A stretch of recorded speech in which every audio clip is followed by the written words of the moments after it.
So I think we can go ahead and get into it and see if anyone else continues to filter in. So thank you everyone for joining us today for our March EVROOM-ZOOM. My name is Jennifer Zavon, and I manage the EV Cincy initiative for the City of Cincinnati's Office of Environment and Sustainability. I'm able to serve in this role through the AmeriCorps Public Allies program, and I'm really excited to be your host and moderator for today's conversation. So before we jump in, I'd just like to quickly shout out the other members of the EV Cincy team who helped organize this event. So we have Marie McConnell on the call, Outreach and Organizing Manager with Drive Electric Ohio.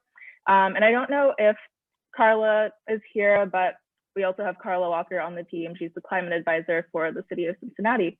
So they both played a role in putting this together. Just wanted to shout them out. And then I'll give a quick overview of just how this event format goes before introducing and handing it off to our speakers for today. So EVROOM-ZOOMs, if you haven't been to one of our events before, these are monthly conversations about kind of various EV topics. So they're just one of the activities that we do under the umbrella of EV Cincy, which is the City of Cincinnati's initiative to educate and engage the public around the benefits of EVs. Just a couple of things to note about our conversations. We like to describe these calls as a mashup of a podcast, a webinar, and a Zoom meeting. So we'll have some people presenting a PowerPoint today, but we're going to still try and keep this a bit more engaging than just your regular PowerPoint presentation. We ask that if you can make sure that your video is switched on. So if anyone would like to do that now, you can go ahead, this is your chance. And then please, throughout while our speakers are presenting, drop your questions into the chat. We really love to hear from you and make this as engaging of a discussion as possible. And we're going to make a lot of time at the end in order to engage all of your questions and bring everyone into the discussion. And finally, please go ahead and mute your microphones at any point when you're not speaking, just to make sure that we eliminate any background noise.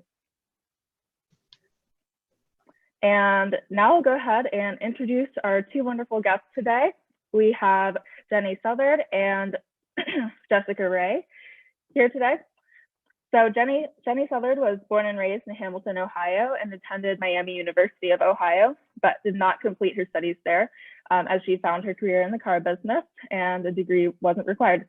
She worked for the Hamilton Municipal Court as a probation officer from 1988 to 1996 and entered the car business in 1994, where she has been in the industry ever since. She currently holds the title of sales manager at Lebanon Ford, where she oversees the sales floor and salespeople. Over 27 years, she's worn many hats, from receptionist, salesperson, leasing manager, finance director, and just whatever role needed filled. And outside of work, she keeps busy within her community and with her family. Also, our second speaker, I'd like to introduce Jessica Reigh.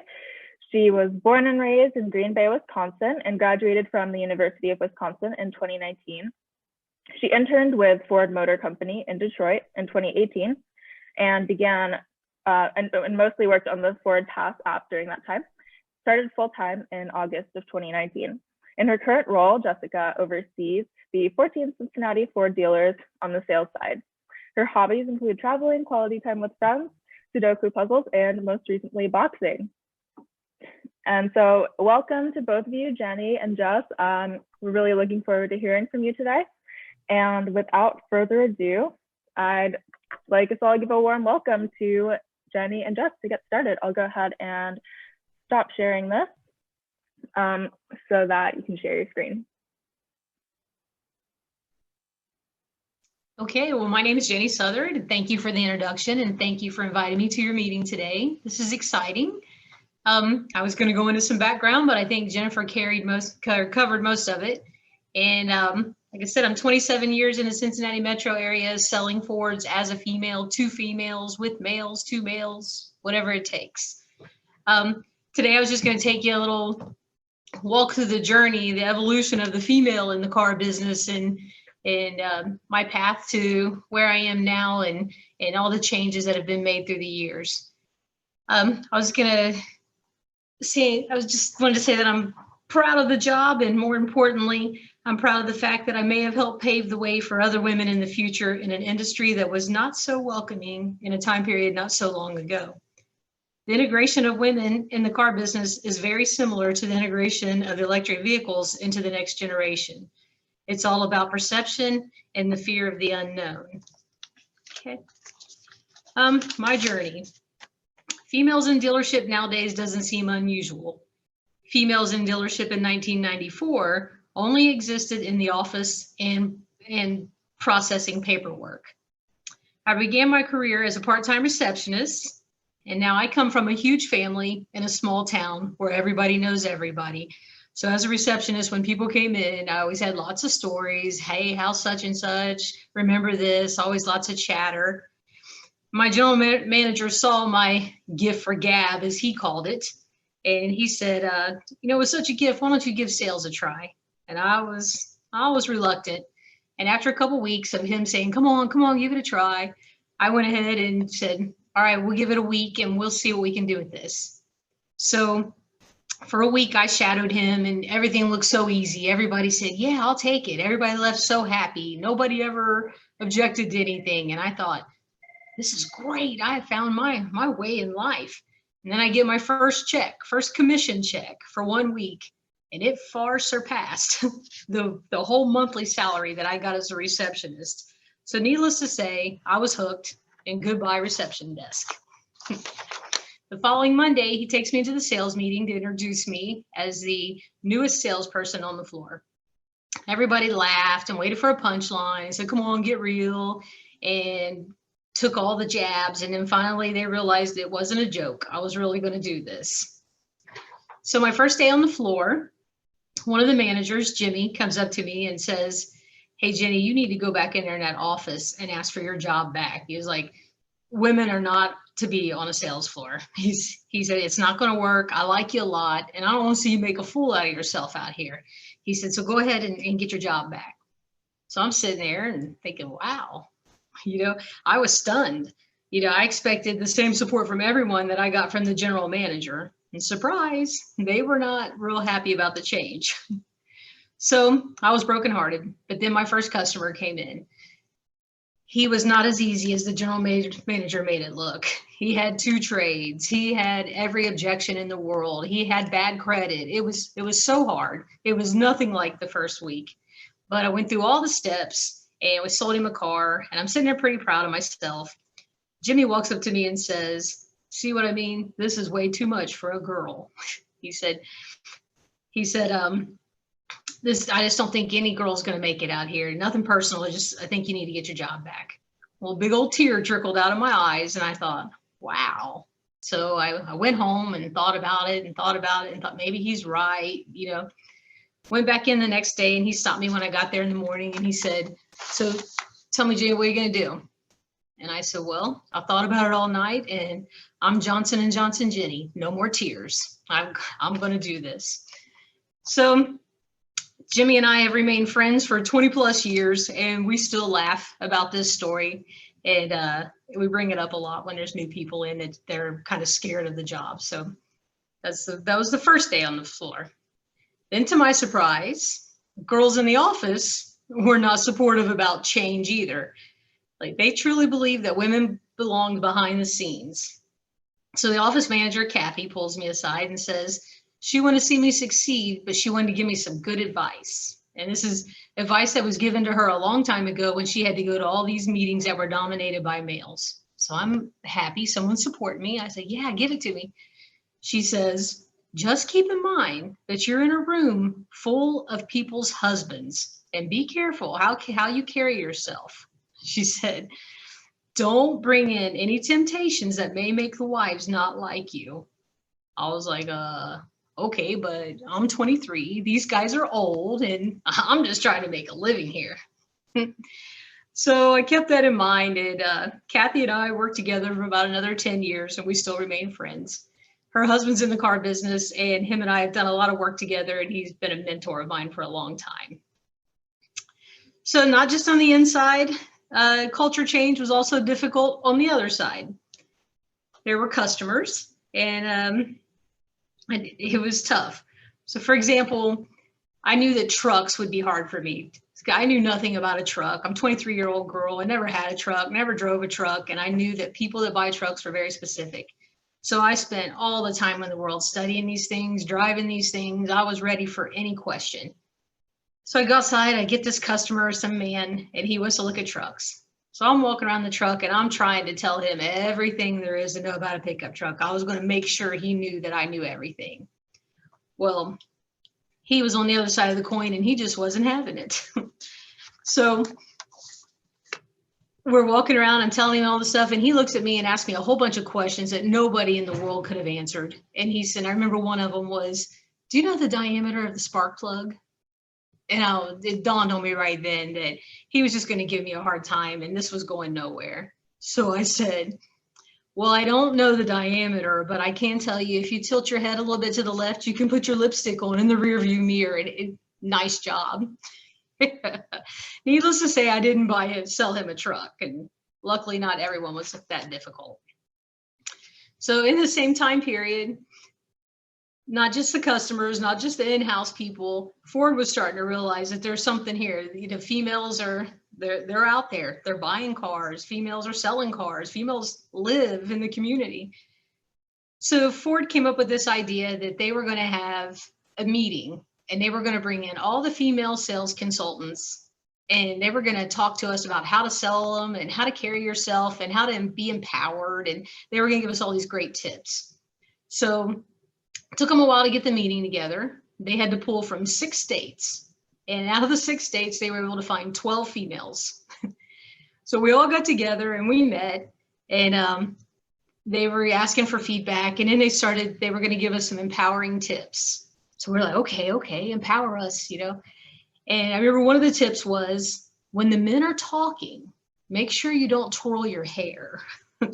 They said that's just too girly and it just makes you look like a weak person. So I remember writing that down. Oh, this is good. This is good.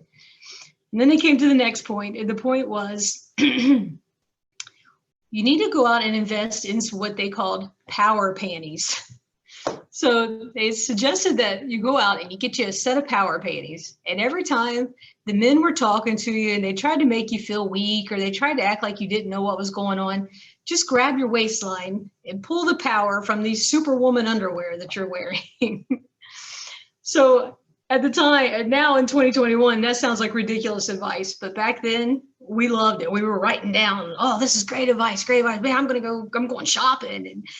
And it was funny. And then they put us in little groups and they had us practice it. We asked each other odd questions and we all pulled from our power panties. And that was the great training that we got from the manufacturer. So now you're saying there's no support from the manufacturer. It's tough inside the dealership. It's tough with the females. It's tough with the customers. It's just a lot of transition. But usually people came around once they got the feel of it. So moving forward, a few years later, the dealership changed ownership. And a lot of the guys from my team moved down the road to another Ford dealership. So they moved down there and they liked it. And they called me and kept encouraging me to follow them. And I thought, okay, well, this sounds great. The only problem was I couldn't get an interview. So Jimmy, the same manager that was trying to discourage me, was a manager there. And he went to the owners and he told them, hey, I think you need to talk to this girl. She knows what she's doing. She's not, she's good. Let's give her a chance. And he kept trying. And after a couple months, the owner said, look, man, I'll give her an interview, but I'm going to tell you, I'm not going to hire her. And he was like, what? He said, I just talked to her. He says, I don't think you'll regret it. And he said, look, I'm just going to tell you, we don't hire females because we don't want harassment suits. It's not going to happen, but I'll give her the interview. So Jimmy says, all right, just give her a chance. So I come in, me and the guy click. We're laughing, we're having a good time. Interview's going great. And he tells me, look, I really don't want you in here because I don't want harassment suits. We don't let females out here. And I said, well, that's a shame. And he said, how do I know you won't ever harass us or file a harassment suit? And I said, I just promise you that I won't. And he says to me, well, how about if you harass me first and then I'll harass you back and then we can never sue each other? I was like, well, okay. So he says, go ahead, harass me. Say something to harass me. And I said, wow, have you been working out? Because you got some really big muscles.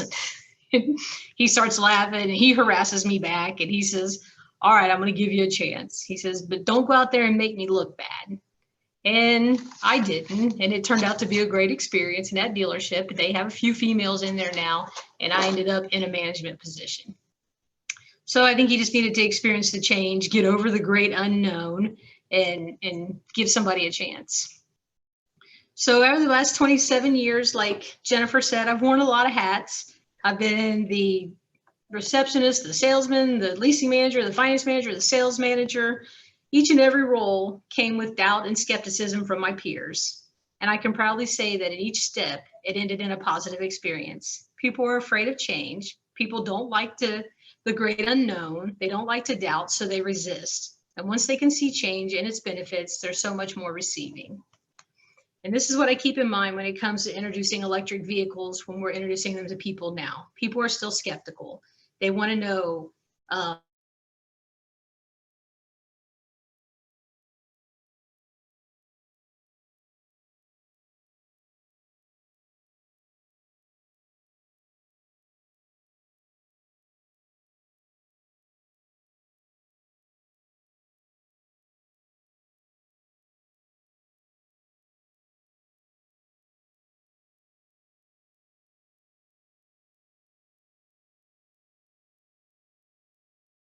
So we could have just like a box, like made an EcoSport electric or a Fusion. We actually did this in, I think, 2018 with the Focus. So instead of just fulfilling this regulation, we made the decision to go all in. And in order to do so, we had to be a little controversial. So when I say we were controversial, I mean it. We decided to come out and make it a Mustang, which, Harold, I don't know if you like it or not, but I love that you have it as your background. So I hope that means you like the vehicle.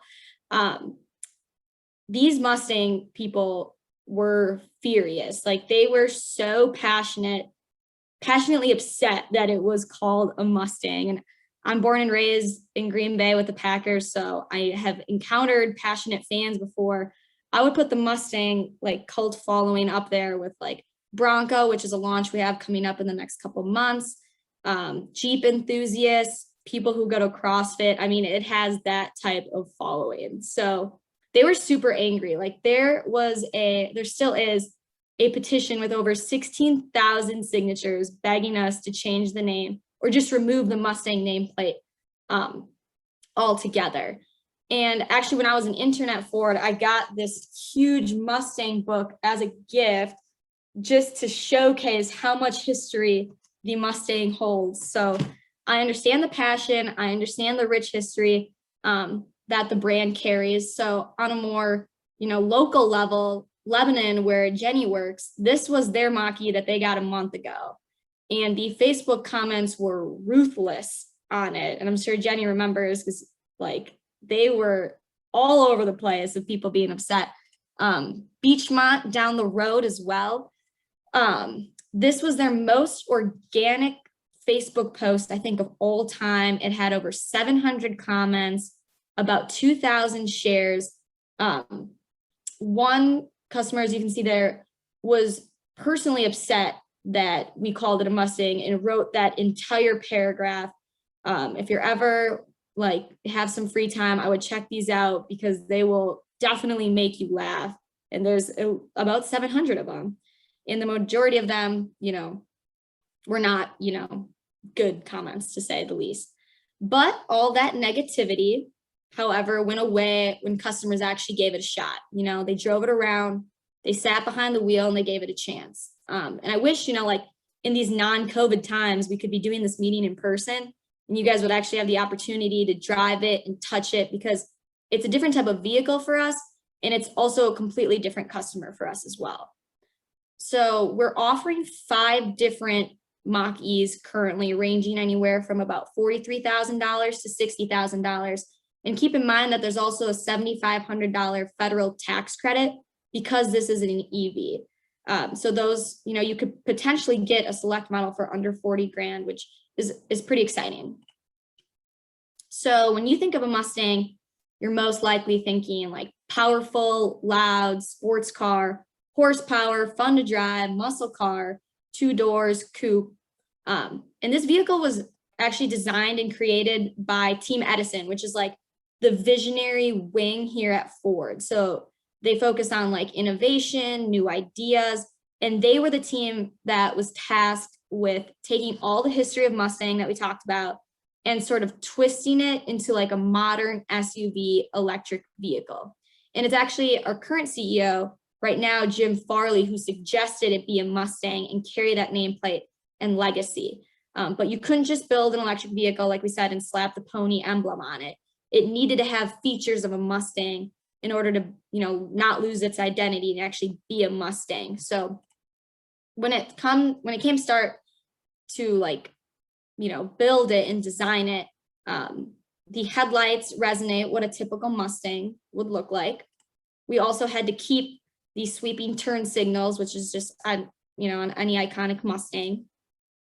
The emblem here is very visible on the front grille.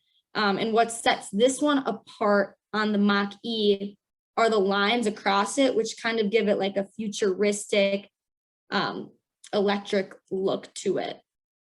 So I don't know if you can necessarily tell in this picture, but the back doors actually don't have door handles. So you press a button, it cracks open about an inch. And we found that people who get into the back seat usually don't use handles. They use the door itself to open it. So there's like a rubber panel that naturally is where a lot of people would put their hand anyways.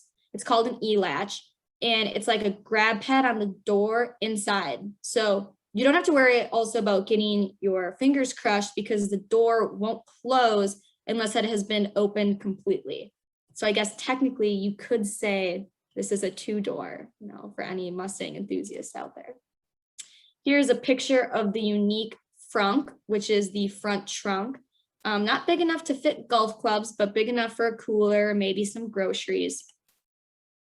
So this is the interior. Right away, you can notice the 15.5-inch screen. So my favorite feature actually is this dial. So I don't know about you, but I love playing my favorite song in my car and taking that dial and like cranking it to the max. So that is a great feature, I think. Also behind the steering wheel, you can see a 10-inch screen, and that sets us apart from Teslas. So this is a very sleek and simple screen. It kind of just says like how fast you're going, mileage, your range left, what kind of mode you're driving in. If you look closely also behind the steering wheel right there, that is like it's actually a camera mounted there. And that is for the self-driving capabilities that are coming soon. So that will be an over-the-air update, hopefully available in late 2021. There's a giant speaker throughout the entire dashboard. The center is very simple. You're able to charge a couple phones there. And it really is just kind of simple to the point vehicle.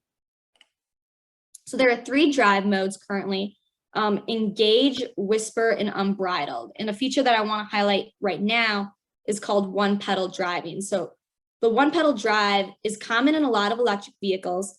It's the ability to drive basically with one foot. So when you take it off the gas, the electric motor goes in reverse and it like slows down, and it does come to a complete stop. So once you're used to it, it's more comfortable, but also incredible for the longevity of the vehicle. So there's less wear and tear on the brake pads. It's estimated to be about 100,000 miles between brake pad changes, which is incredible compared to like 30,000 that it is right now on most gas vehicles. So driving electric, definitely a different experience. I would encourage you guys to, if you can, go and test drive one, because it really is like a different experience. And it was a little jerky at first. I tested it out the other day, and I don't think my passenger enjoyed the ride too much, but it's kind of like driving a boat, honestly. Something maybe also that went into creating this vehicle was that speed absolutely could not be compromised. So to be a Mustang, it needed to be fast and fun to drive. And I promise you that this car is both. So this vehicle has gone through like so much vigorous testing because we did not want to compromise its speed and its performance. It needs to go fast. And I promise you, I didn't drive it in the snow like this, but I promise you that this thing can definitely whip. And you can like see that in like the ads that we've put out there. You know, it's like, it's exhilarating, it's fun. We want you to think of it like as a new horse to the stable, basically. So here's a picture of the silhouette. So it's kind of sloping down to look like a coupe or give you that sort of illusion. So the roof is actually a glass panel, and that it can't be opened, but because of the glass, if you look closely, sort of meshing with the white paint, it gives you that coupe feeling. But if you're in the back seat, you don't have to like duck your head or anything. It just looks from far away like, oh, that kind of could be a coupe, which again, plays to the history of the iconic Mustang. And when it comes to charging, we have over 13,000 chargers available. Each dealership, such as Lebanon Ford, if they agreed to even sell electric vehicles, they had to agree to at least put 2 chargers and have them available for customers, which is what they did. And I know here locally, you know, we have Electrify America that put up those stations by Montgomery Road.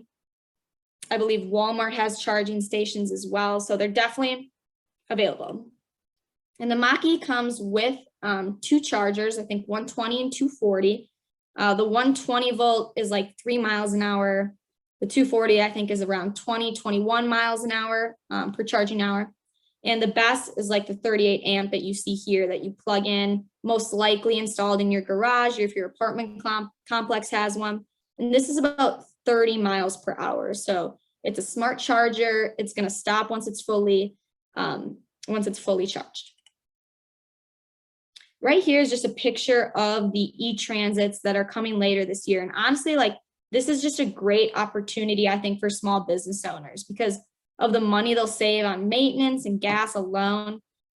It's all about, like Jenny said, it's all about embracing the change, right? So if we are able as Ford to, you know, make fun, capable, exciting products such as, you know, this e-Transit, the F-150 coming soon, and the Mustang that I just talked about, it makes embracing that change a little easier. And here's one last picture for you guys of the Mach-E. So Mustang, you know, stands for America, freedom, independence. Mach meaning fast, and E meaning electric. So that's about all I have for you guys, but thank you so much for listening.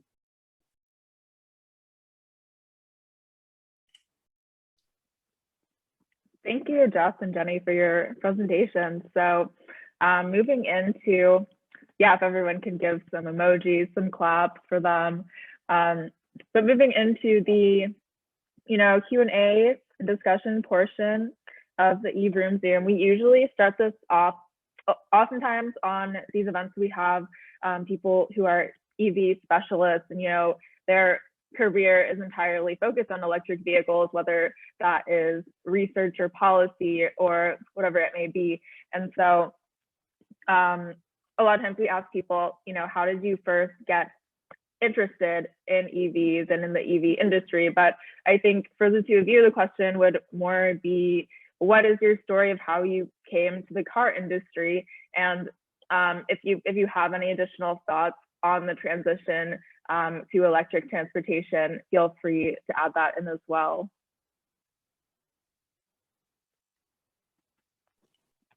You want to go first, Jenny? You want me to take this one? So I was introduced through Ford through just like a career fair at the University of Wisconsin. I don't have anyone that works in the industry or anything like that. And I just thought it was a great opportunity. I absolutely loved my internship, and that's really kind of what brought me back. And then once I was in Detroit, I got to see, you know, the legacy that is Ford, you know, Motor City, everything that's associated with Detroit. And that really kind of just, you know, set in stone that, okay, if they offer me a full-time job, I think I'm definitely going to accept it. And then, you know, through my time there, I worked mostly on the app, but I knew that EV was just around the corner. And obviously Tesla is just very big in the industry right now. So I guess I had to learn a ton about electric vehicles once, you know, we found out about the Mach-E coming out, which was, I saw it in September of 2019 is when we got to see one in person. And that's kind of when, you know, we had more meetings about it. We talked a lot about chargers, and we had to sign up our dealers. One of the first tasks I had to do was sign up the dealers to be electric, being able to sell electric vehicles. So I think Jenny might remember that. It was like a sign up, and dealers had to commit to chargers, they had to commit to product, they had to commit to service equipment, which is not cheap at all. So I had to learn a lot about, all that goes into electrification, and then convincing the dealers that, hey, this is a move for the future. And all of them in Cincinnati signed up, so it was not a hard sell. So obviously the dealers are on board. We as Ford Motor Company are on board. So it's not too hard to, go all in on EV. Right. Well, the car business is always changing, and it's amazing how fast it changes. It's always evolving. You've always got to stay ahead of the other manufacturers. And what just did was not an easy feat, because a lot of people just resist change, and nobody thought electric vehicles would take off here. It's something the crazy people in California do. No one here is ever going to do it. We need our horsepower. We need all this. And for her to get the dealers to commit to the money and the equipment was a huge, huge deal. And I know when we started the training, we were going over to the plant, and you had half on board and you had the other half that were just there doing their time because their dealer made them come, and you could tell there was absolutely no excitement. It wasn't going to go anywhere. But then COVID hit, and then all the meetings quit, and all the momentum they had building was tough because you didn't have it anymore, because you couldn't get together. People would log on to meetings like this and never put their picture up, and you knew they weren't there. So it was hard to get people going again. But now that the Mach-Es have hit the ground and people have driven them, everybody that was a naysayer that I know now is seriously considering buying them, and how can they get ahead in line to get theirs. So it's just an awesome product. But like I said throughout my whole speech here, you just got to get through all the change and make people embrace the future, that's harder than selling the product, to be honest with you. Yeah, thank you for that, for both of your answers. I thought that what you said in the beginning about the transition to electric vehicles being similar to transitioning to having more women in the auto industry being a similar process. And I wonder if that makes you feel, kind of having gone through that experience, I wonder if that makes you feel more uniquely positioned to be able to sell EVs and understand where people are coming from when they're looking to potentially buy one, or they're not sure. Right. It does give you a different perspective, because I don't really feel like you have to push the product so hard, because the product sells itself. It's an amazing product. But having come through the ranks where I came from, you realize the hardest part is just selling change and getting people to realize, don't be scared. It's been tested. Ford wouldn't put all this money if there wasn't a tested market. So yeah, I think it does give me a little bit better perspective, in that I look at selling people on the change more than the product. Yeah, I know there's another lady on here that sells cars too, or Jessica and I had talked. I've done this longer than they've been alive, so a lot of these changes they don't even experience. They didn't even get my Johnson & Johnson No More Tears reference, because they weren't even around for that. But I know Harold did, because I saw him laughing through the whole thing. But yeah, I kind of feel like, this is going to sound silly, but like a real pioneer of girls in the business, and women seem to have a different perspective sometimes. The way they run their household, they know how they have to meet everyone's temperament. They know how you have to do each kid differently, and there's a different way to sell each kid on what they're going to be doing the next day, and you do it in the car business as well. So I do think it's a good perspective, and I'm glad to come in when I did and see the product sells itself. You've got to sell change. Yeah, absolutely. And I do want to open it up and bring in some audience questions as well, but I kind of want to ask one more question first. So just leading up to this, we've been seeing a lot of different statistics about, I think like women influence about 80% of new vehicle buying decisions and purchase 60% of new vehicles, but the proportion of women EV owners right now is much smaller, and also new purchases that are EVs is close to 30%. And so I was wondering how that kind of fit into your experience, and do you see a lot of that in your work with the female buying power, yet the discrepancy with EV purchases? As far as my experience, I can only speak for Ford. And as far as Tesla or anybody else on their EV, why their numbers would be lower for women, I'm not sure. Ours is so new, and there's not enough for me to really speak on people's attitude when they come in.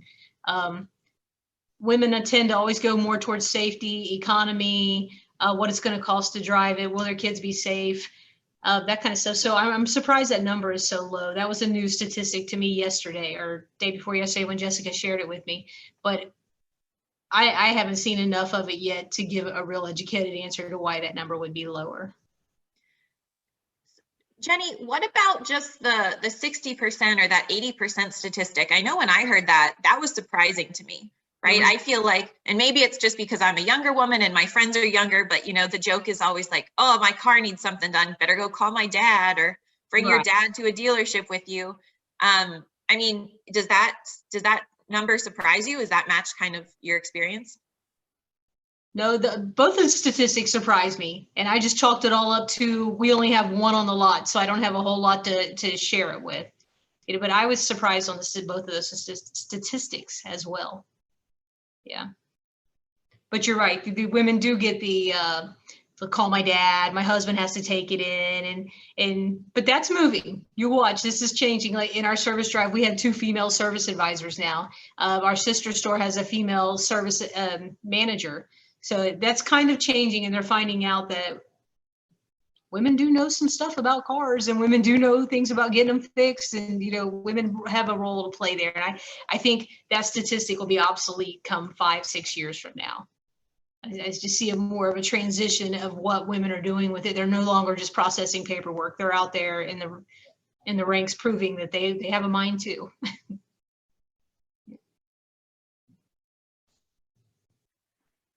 So opening it up to some of the questions we've gotten, we've got a lot of good activity going on in the chat. So, but just looking back, we had a question from Denise on when is the Bronco coming out? So the Bronco, it's been a very long journey. So we announced that we were coming out, and I know Jenny's smiling because it has been a very long journey with this Bronco.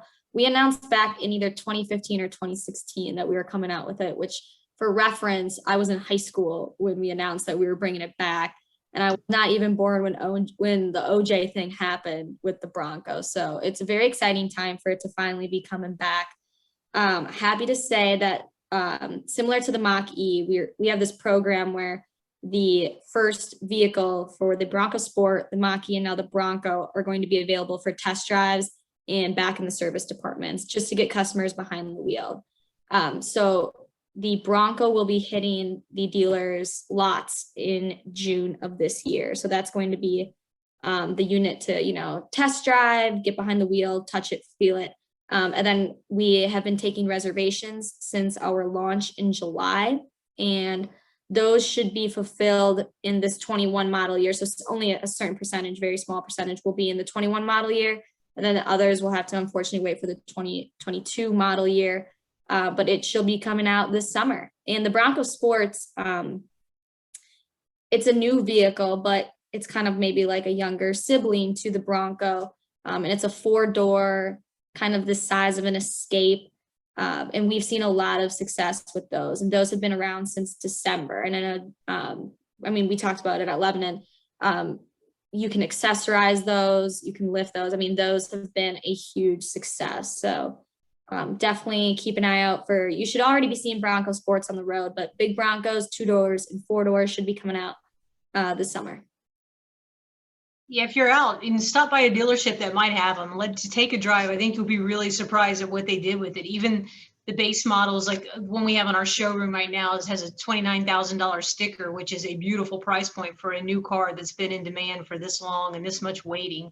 But it has a lot on it. So if you're out, I would suggest stopping by and trying one out and take a look at it. I think you'd be pleasantly surprised. Awesome. Looking through the chat, we also had some positive feedback about test driving the Mach-E. We have another question from Harold asking, about the Mach-E. Harold, did you want to unmute yourself and reiterate the question? Sure. I had several questions. Which one? Oh, so the first question, will the Mach-E have a racing series like the Oh, Jaguar? yeah. Okay, good. So as you can see in my background, I like racing cars. This is actually a Mach-E 1400, one of a kind, great car. It's racing. So your competitor Jaguar has the I-Pace out, which is an electric vehicle. They started a racing series. Do you think Ford will start a racing series for the Mach-E, or will they jump into Formula E, which is already a racing series that's already established? So I don't know for certain. That's a great question. What I will say is we are very committed to like performance and racing. So don't know for certain, but I believe if we have the right, product, which I believe we do, I think we would definitely compete in that field. And why would you not want to be, in the E Formula race? Sounds. Hey, Harold, I don't know that this is allowed because this is more like advertising, but my dealership, I don't know if you're familiar with us or not, but we have a whole entire performance department and we ship Mustangs all across the country. And we customize Mustangs, we build power, and we're known for it. We partner with Roush, we partner with Whipple, and we have a Lebanon Ford performance website. If you'd want to join it, it's geared towards Mustangs and trucks and supercharged. And any new information that would come out, you'll find it there first. I mean, it is hot off the press when it hits there, so you may want to jot that down, LebanonFordPerformance.com. All right, good, thanks. Yeah.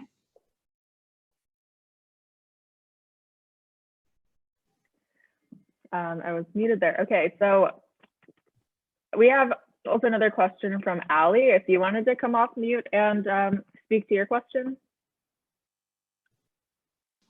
Yeah, sure. I just had a question. So like you said before in that stat, given the fact that women have such a big influence on car buying decisions, how does Ford specifically market to women and kind of narrow in on that market? Yeah, another great question, Allie. So from the tier one perspective, so there's tier one, which is Ford, headquarters, corporate in Detroit. There's tier two, which is like your local dealers partnering for ads, which are most likely the ads that you will see. And then there's tier three, which is Lebanon Ford or Beechmont Ford specifically, where the dealer level. So from a tier one perspective, we have partnerships, we have I think it was Built Phenomenally ad campaign that launched earlier this year that was all, focused on women and women of color in the advertisements. And then for Mustang specifically, I remember we had Gina Rodriguez, and we have, other partnerships and sort of influencers from a tier one level perspective. But obviously we know that's like not enough just to like have women and like recognizable women in your campaign, that are on all platforms.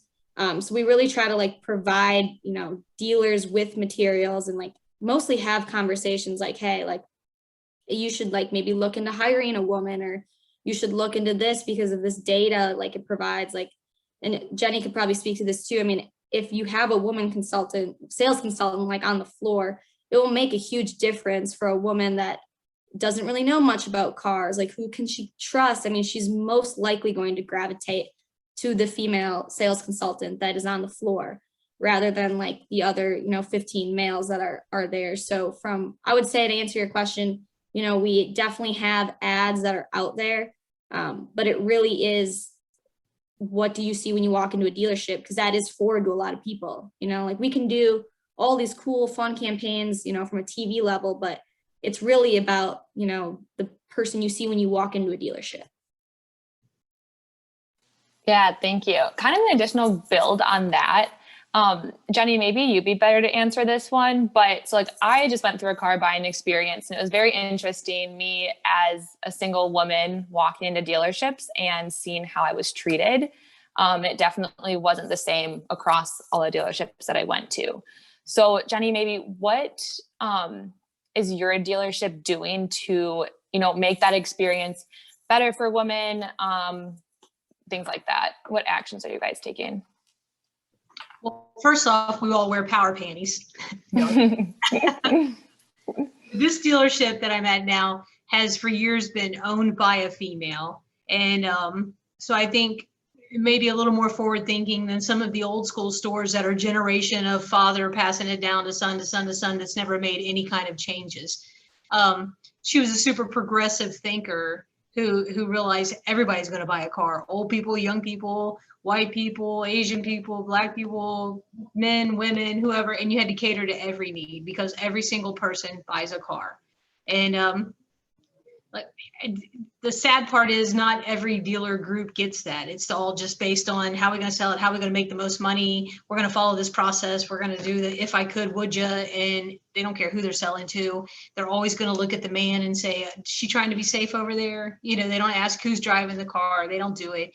I've just been very fortunate to work for that particular person for the last, I don't know, 12 years, I believe, and who's always been forward thinking, but it's hard to know who to go to because it is night and day where you go. You can go to the Ford dealer here and the one that I went to, the 4 miles down the street, completely different buying experience, completely. And Ford does a great job of trying to attract it, but ultimately the experience is within the dealership. So you just kind of maybe do your homework before you go in, check out their websites, you know, different things, call before you go. You can tell a lot through the phone call of how the salesperson talks to you. But it's kind of hit or miss. Unfortunately, not everybody is geared to cater toward everybody. Thanks. Mm-hmm. I had a kind of a follow-up question to that. So some folks on this call, like Mariah or Barb or Harold, are involved with some of our local Drive Electric chapters, and they do a lot of, you know, giving test drives and talking to people in the community about, you know, what it means to drive electric. If, you know, as we have events like this, you know, how can we set women buyers up for success? So if they walk into a dealership that maybe is a little behind the times, you know, how can they advocate for themselves for EVs or for whatever purchase they might be looking to make? Well, I would suggest maybe when you're having these events, invite some of the local dealers out, you know, and ask for a variety of different kind of representation. Because I know we do that. We go to car shows and we make sure we send females. We make sure we send older people. We make sure we send younger people. We have car enthusiasts. We have some that really aren't. And a lot of times a bond will be made there and they'll know right away. That way, when they go into the dealership, it's not as tense or as, oh God, here they come to get me, or, you know, this is where things get bad. And so maybe when you have these events, having people, you know, there from the different places to represent, because I know most dealerships would be happy to send someone to be in a local function. We try to participate in absolutely everything we can. We go to the high school football games. We go to the retirement community down here. We are constantly out in the community trying to shake hands and make bonds before people come in. And you'll know, you have some dealerships that go to absolutely nothing. They don't want to participate in anything. They're there to sell cars. They don't care. And that's really not who you want your people to be introduced to anyways. They're not going to get their best experience, and you're definitely not going to retain them. So maybe see who wants to participate in your events. Yeah, there are definitely proactive dealers. And there are dealers that are just completely okay with the status quo. And like Jenny says, like Lebanon is very into their community. Like we put on like a drive for your school event where, you know, you can get as many, you try to get as many test drives as you can at the local high school, and Lebanon's always the first one to sign up for that. So you want dealers that when you have these events, I think if you reach out to X amount of dealers, only some will probably respond back and send someone, but most likely those are the ones that you'll want there in the first place.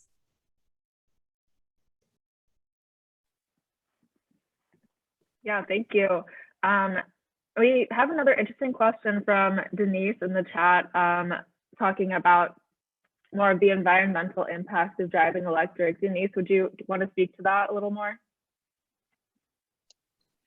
An electric vehicle puts a little bit more CO2 into the environment just to manufacture because of the battery. But if the source of your electric you use to charge your electric car is from wind, solar, or hydro, from then on, the car puts no CO2 into the environment. Whereas 1 gallon of gasoline puts 23 pounds of CO2 into the environment. and a tree can only absorb 50 pounds a year. So it's just so important that we use a sustainable electric source. So I don't know if your customers come in and know that. I mean, Tesla sells solar panels, but they don't talk about it much to their customers. I was surprised. So do your customers know when they come in about that impact to the environment? I'll say you just taught me something. I didn't know all of that. So, and I don't want to say we're tardy to the party, but with our electric vehicles just sitting here, I'm not as well versed as someone with a Tesla or someone that's had the closest we've had is a hybrid, and that didn't take off like the electric enthusiasts have. So no, but I've noted that might be something we need to look more into, the tree thing. I didn't know that. I didn't realize how the difference. I know that it's environmentally better, but I didn't realize how much. So, and like I said, thanks to COVID, some of our training has slowed down. We were going to meetings at the plant with some of the people from Hamilton County and talking about some of these, environmentally safe statistics and about the tax credits and the parking credits you're going to get and stuff like that. And it was just coming out and we were all just getting excited about it. And then we all were sent home with masks and don't come back out for a while. Yeah. So I'm sure it's all getting ready to start back up, and hopefully we get the education you just gave me. You would be a good guest speaker because thank you. I didn't know that.